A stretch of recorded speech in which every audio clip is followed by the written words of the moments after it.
Assalamualaikum warahmatullahi wabarakatuh. Perkenalkan, nama saya Razak Rofi Esa, NIM 1804377 dari jurusan Akuntansi S1, Fakultas Ekonomi Universitas Negeri Padang. Baik, pada kali ini saya akan menjelaskan bagaimana pemahaman saya mengenai lanjutan materi perkuliahan kita di mata kuliah pengantar kewirausahaan. Baik, pada kali ini saya akan menjelaskan mengenai analisis lingkungan dan ide wirausaha. Sebelum kita mendirikan atau merintis sebuah usaha baru atau berwirausaha, hal yang harus kita perhatikan pertama kali ialah menganalisis lingkungan bisnis. Artinya ialah lingkungan menjadi salah satu tempat di mana peluang-peluang bisnis itu harus menjadi dasar dan menjadi pertimbangan ketika kita memulai sebuah usaha. Analisis lingkungan ini ada dua macam. Yang pertama ialah analisis lingkungan eksternal. Yang kedua, analisis lingkungan internal. Baik, selanjutnya saya akan menjelaskan bagaimana sih definisi atau penjelasan yang lebih mendalam tentang dua analisis lingkungan ini. Yang pertama, analisis lingkungan eksternal. Analisis lingkungan eksternal akan menghasilkan sebuah peluang dan ancaman perusahaan.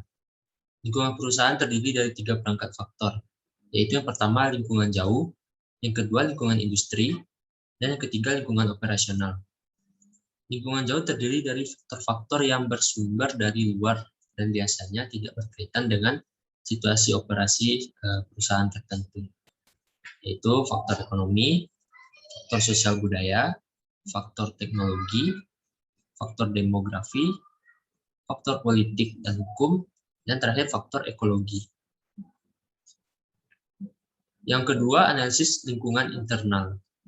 Analisis lingkungan internal ini akan menghasilkan sebuah kekuatan dan kelemahan terhadap sebuah perusahaan.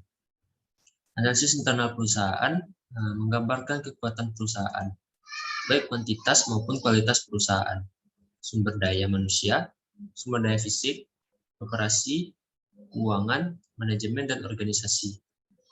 Jadi kekuatan dan kelemahan pemasaran dapat dilihat dari reputasi perusahaan, pangsa pasar, kualitas produk, kualitas pelayanan, efektivitas penetapan harga, efektivitas distribusi, efektivitas promosi, kekuatan penjualan, efektivitas inovasi, dan cakupan geografis.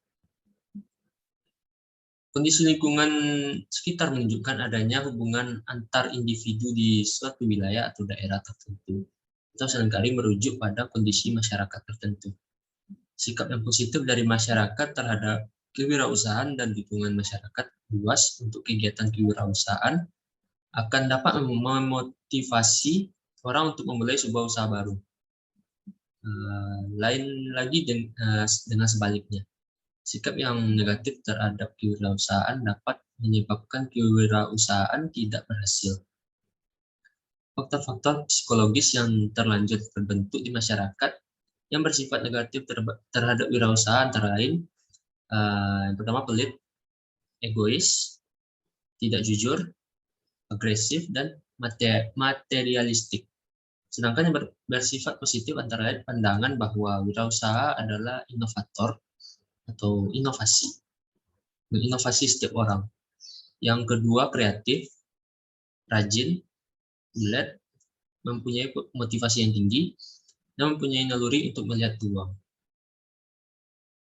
Baik, sekian dari hasil pemahaman saya mengenai materi pada minggu ini. Jika ada kurang dan salah, saya mohon maaf. Wabillahi taufiq wal hidayah. Wassalamualaikum warahmatullahi wabarakatuh. Terima kasih.